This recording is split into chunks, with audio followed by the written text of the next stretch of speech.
Est-ce que vous vous aimez? Est-ce que vous vous aimez? C'est quand même une question de dingue et j'ai posé cette question-là il y a quelque temps sur une story. Est-ce que vous vous aimez? Et j'ai eu pas mal qui m'ont répondu non.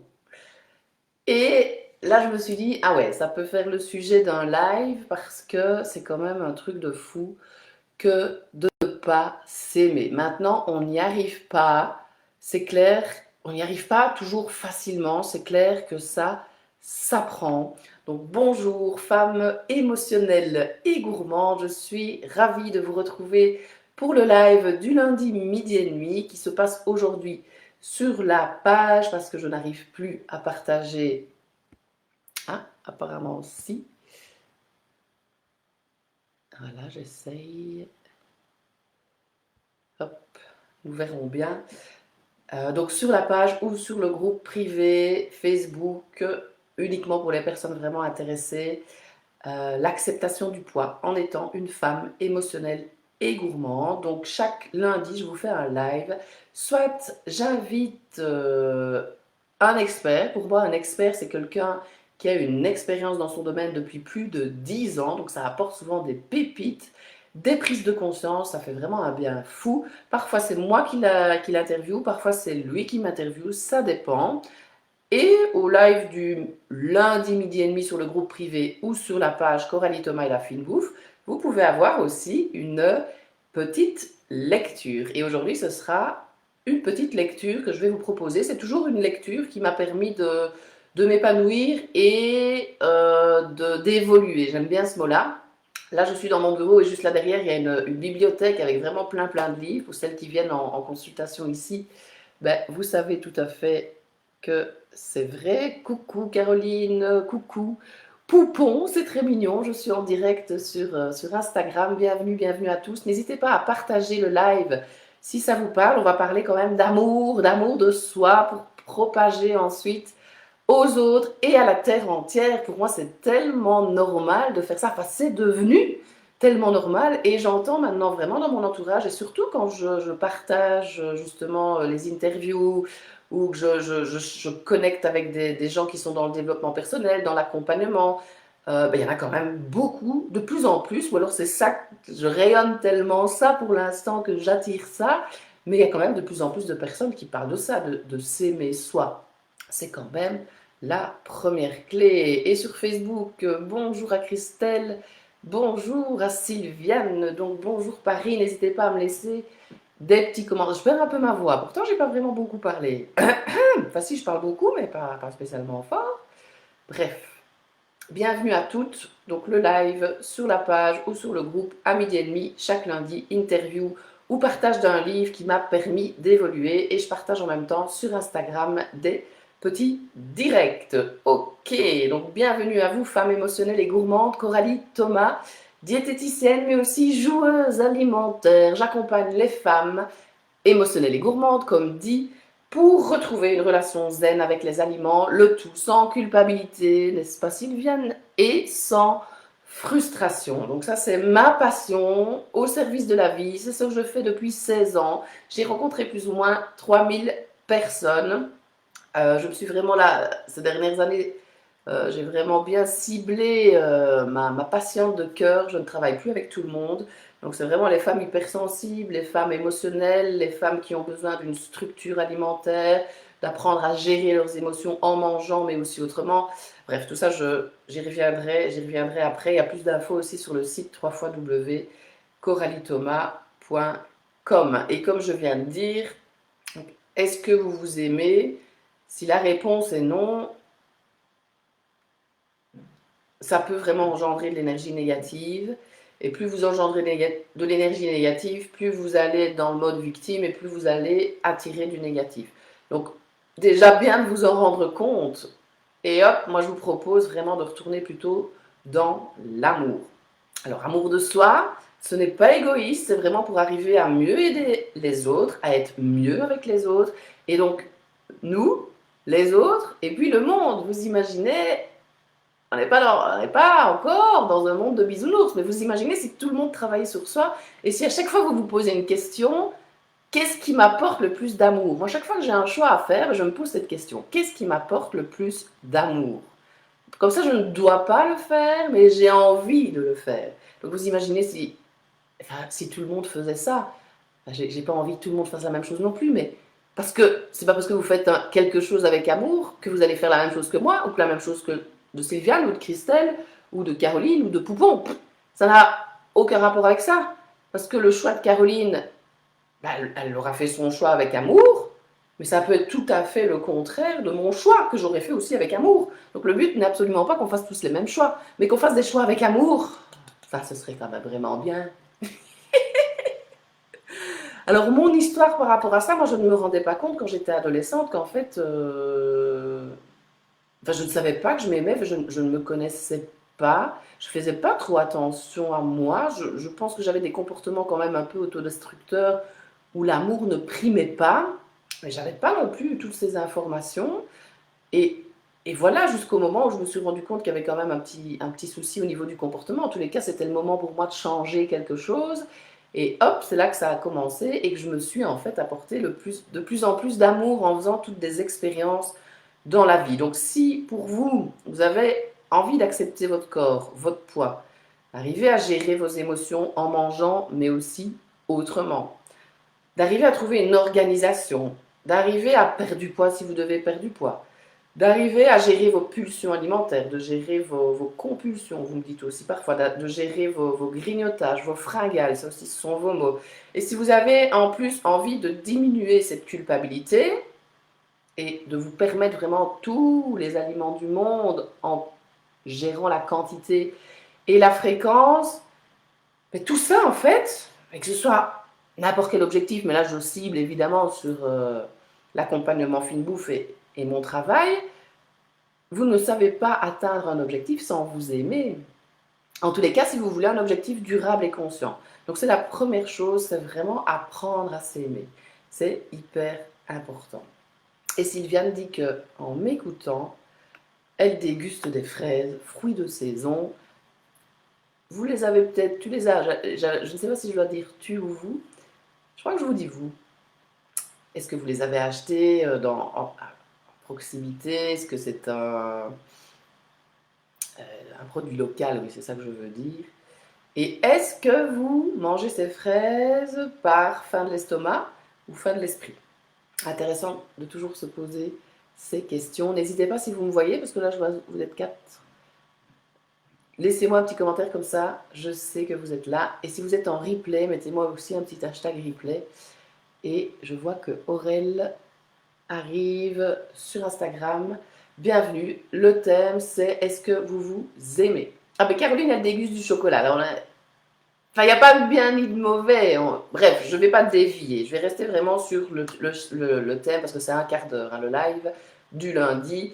Est-ce que vous vous aimez? Je vous ai raconté, si vous vous aimez, ça se diffuse aux autres, ça se diffuse au monde. Je vous ai raconté mon histoire. En fait, je ne savais pas spécialement comment m'aimer. Enfin, en fait, je ne me connaissais pas. Et sans se connaître, ben, c'est quand même difficile de s'aimer. Enfin, c'est complexe. C'est vraiment apprendre à s'aimer. Je vous ai expliqué aussi, si vous avez envie d'atteindre des objectifs, mais c'est important de commencer par s'aimer. Et là, voilà, je vais vous présenter le livre qui m'a beaucoup aidé de Don Miguel Ruiz, La maîtrise.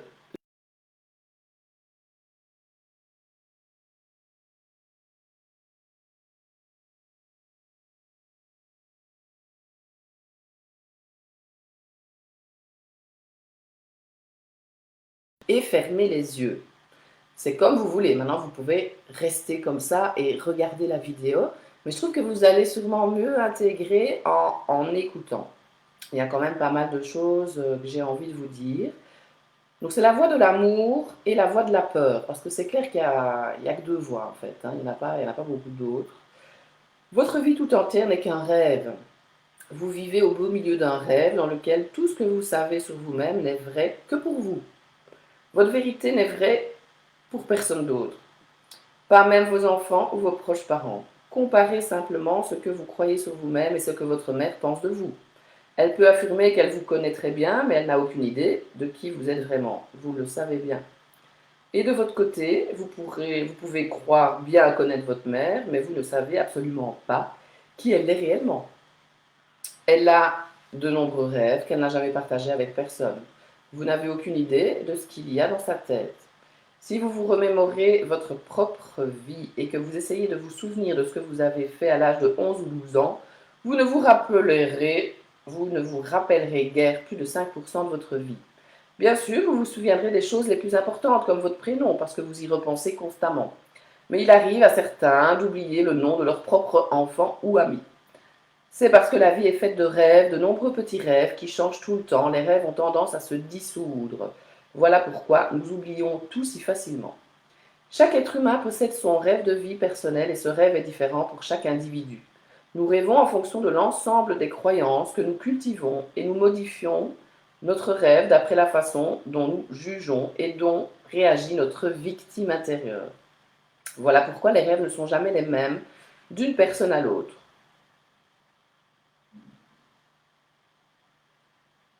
De même que votre corps, j'ai passé un petit passage, est fait de cellules, vos rêves sont faits d'émotions. Il existe principalement deux sources d'émotions. L'une est la peur et toutes les émotions qui en découlent. L'autre est l'amour, ainsi que tous les sentiments qui en résultent. Nous vivons tous ces deux types d'émotions, mais celle qui est la plus fréquente chez les gens ordinaires est la peur. On peut dire que les relations normales dans ce monde-ci se fondent à 95% sur la peur et à 5% sur l'amour. Bien sûr, ces proportions changent selon les gens, mais même si la peur ne représente que 60% et l'amour 40%, la relation reste principalement fondée sur la peur. Pour bien comprendre ces émotions, on peut décrire certaines caractéristiques de l'amour et de la peur, que j'appelle la voie de l'amour et la voie de la peur. Ces deux voies ne sont que des points de référence qui vous aident à voir comment nous vivons notre vie. Les divisions qui suivent aident notre esprit logique à comprendre et à essayer d'avoir un peu de contrôle sur les choix que nous effectuons. Regardons donc quelques-unes des caractéristiques de l'amour et de la peur. Regarde si vous avez des questions. Et Sylviane dit qu'elle s'aime de plus en plus grâce à notre accompagnement. Excellent, moi c'est ce qu'on m'a dit aussi il n'y a pas longtemps dans un témoignage. Vous m'avez accompagné avec amour et je me suis reconnectée à l'amour. Enfin, ça c'est merveilleux, moi, quand on me dit ça. Maintenant, ça c'est la reconnaissance. Le but,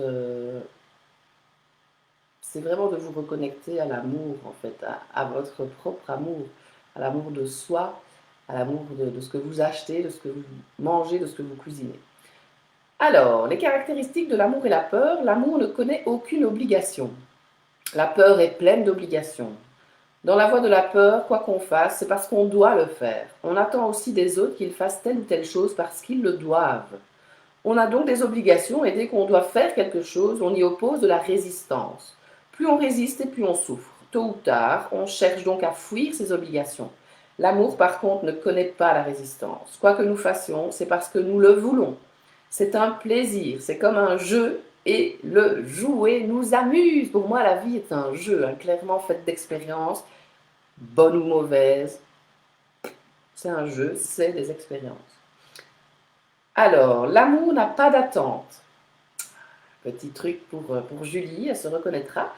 La peur est remplie d'attentes. Sous l'emprise de la peur, on fait les choses parce que l'on pense devoir les faire et l'on attend des autres qu'ils fassent de même. Voilà pourquoi la peur fait mal et non l'amour. On s'attend à telle chose et si elle n'arrive pas, on se sent blessé. On trouve que c'est injuste. Lorsqu'on aime, on n'a aucune attente. On fait ce qu'on fait parce qu'on le veut bien et si les autres agissent à leur manière, c'est parce qu'ils en ont envie. Cela n'a aucun caractère personnel. Lorsqu'on n'a pas d'attente, si rien n'arrive, ce n'est pas grave. On ne se sent pas blessé, car quoi qu'il se produise, c'est très bien. Voilà pourquoi quasiment rien ne peut nous atteindre lorsque nous vivons dans l'amour. Nous ne nous attendons pas à ce que l'être aimé fasse ceci ou cela, et nous n'avons pas d'obligation non plus. Une autre caractéristique, l'amour se fonde sur le respect. La peur ne respecte rien. Si j'ai pitié de vous, cela signifie que je ne vous respecte pas. Je ne vous estime pas capable d'effectuer vos propres choix. Dès lors, j'essaie de vous contrôler. D'ailleurs, la plupart du temps, lorsque nous disons à nos enfants comment ils doivent vivre leur vie, c'est parce que nous ne les respectons pas. N'oubliez pas que ce sont des paroles que lui écrit. Vous prenez ce qui est juste pour vous comme d'habitude. Ne me croyez pas sur parole, mais expérimentez, comme dirait Fanny Paulet. L'amour est impitoyable, il n'a pitié de personne, mais il a de la compassion. La peur est pleine de pitié, la pitié de tout le monde. Vous avez pitié de moi car vous ne me respectez pas, puisque vous pensez que je ne suis pas assez fort pour m'en sortir. L'amour, en revanche, est plein de respect. Je vous aime, je sais que vous pouvez y arriver. Je sais que vous êtes assez fort, assez intelligent, assez compétent pour effectuer vos propres choix. Je n'ai pas à faire de choix pour vous, vous en êtes capable. Si vous tombez, je peux vous tendre la main, je peux vous aider à vous relever, je peux même vous dire, vas-y, tu en es capable. C'est de la compassion, mais ce n'est pas la même chose que la pitié. La compassion vient du respect et de l'amour, la pitié d'un manque de respect et de la peur. L'amour est totalement responsable. Ça, la notion de responsabilité, c'est très important dans l'accompagnement et dans ma vie aussi. La peur fuit la responsabilité, ce qui ne signifie pas qu'elle ne soit pas responsable. Essayer de fuir ses responsabilités est l'une des plus grandes erreurs que nous puissions commettre, car chaque action a des conséquences. Tout ce que nous pensons, tout ce que nous faisons a des conséquences. Si nous faisons tel choix, il s'en suivra tel résultat ou telle réaction. Si nous refusons de choisir, il y aura malgré tout des résultats et des réactions. D'une façon ou d'une autre, nous serons confrontés aux conséquences de nos actions, quelles qu'elles soient.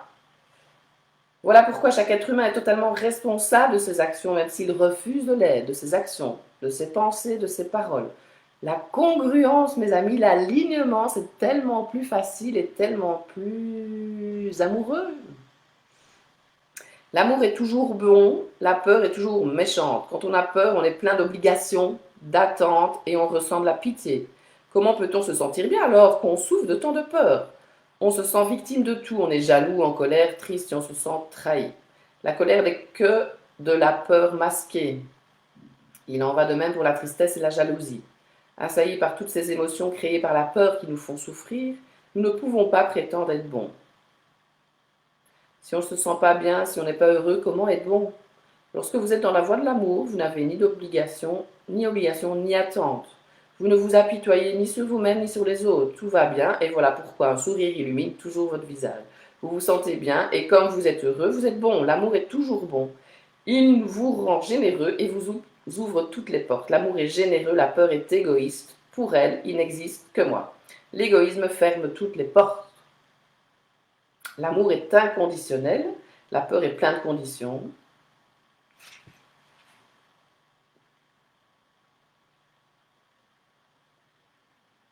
Voilà. Il y a tant de conditions d'attente et d'obligation dans la voie de la peur que nous créons de nombreuses règles pour nous protéger de la douleur émotionnelle, alors qu'en réalité, il ne devrait en exister aucune. Toutes ces règles affectent la qualité de la communication existant entre nous, parce que lorsqu'on a peur, on ment. Si vous vous attendez à ce que je me comporte de telle manière, je me sens obligée de le faire. Mais en réalité, je ne suis pas ce que vous voudriez que je sois. Si je suis honnête et que je suis vraiment moi-même, vous êtes blessé, vous vous énervez. Alors je vous mens, car j'ai peur de votre jugement, peur que vous en ayez après moi, que vous me considérez coupable et que vous me punissiez. Et ensuite, chaque fois que vous vous en souviendrez, vous me punirez encore et encore pour la même erreur. Ça me fait penser parfois à des patients qui viennent me voir et qui pensent que je vais parfois les punir ou les engueuler parce qu'ils n'ont pas perdu de poids ou mangé trop de chocolat ou bu trop d'alcool. Enfin, c'est quoi le but? Ça n'a rien à voir, c'est pas avec ça qu'on va avancer du tout, mais j'ai l'impression que parfois on attend ça, hein, mais l'être humain peut être un petit peu autodestructeur. Ça, c'est vrai. Alors, dans la voie de l'amour, la justice existe. Si vous faites une erreur, vous la payez une fois, et si vous aimez vraiment, vous en tirerez des leçons. C'est tout. Puis expérimenter, tester, franchement, il n'y a pas de risque en fait. Il n'y a pas de risque. Et puis même si vous vous trompez, ben, vous allez effectivement apprendre. Vous n'allez pas spécialement aller vers quelque chose de plus difficile. Si vous allez à la rencontre de vous-même, vous n'allez pas spécialement aller vers la maladie ou la mort, vous allez aller vers l'expérimentation qui sera vécue avec de plus en plus d'amour. Parce que ce qui est vraiment difficile, ça reste quand même, oui, la maladie et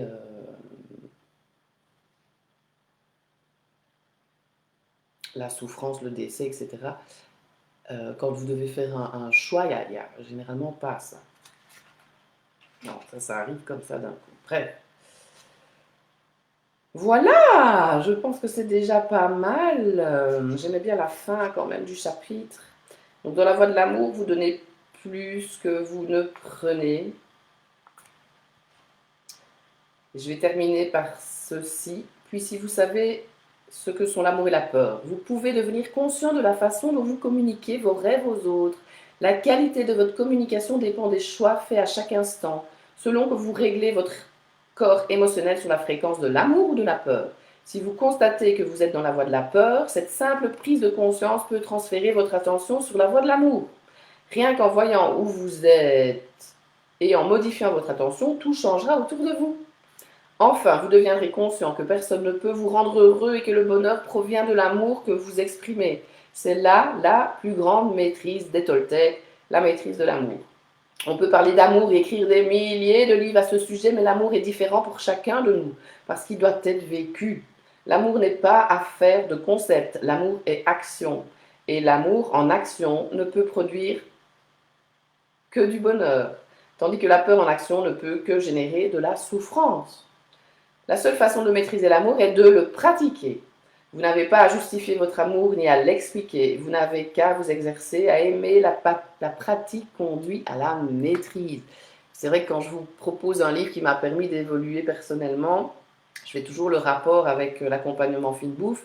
Et je dis toujours, c'est pour ça que vous avez maintenant une plateforme en ligne avec des exercices que vous pouvez utiliser au quotidien, parce que c'est en le faisant tous les jours un petit peu que vous allez maîtriser les outils et vraiment le mettre en action dans votre quotidien. Et c'est ça, la pratique conduit à la maîtrise en fait. Plus vous allez expérimenter, plus vous allez le faire, donc les faire des choses, des actions, des pensées, des paroles qui vous apportent de l'amour, qui vous font du bien, plus vous allez le faire, plus vous allez maîtriser le sujet.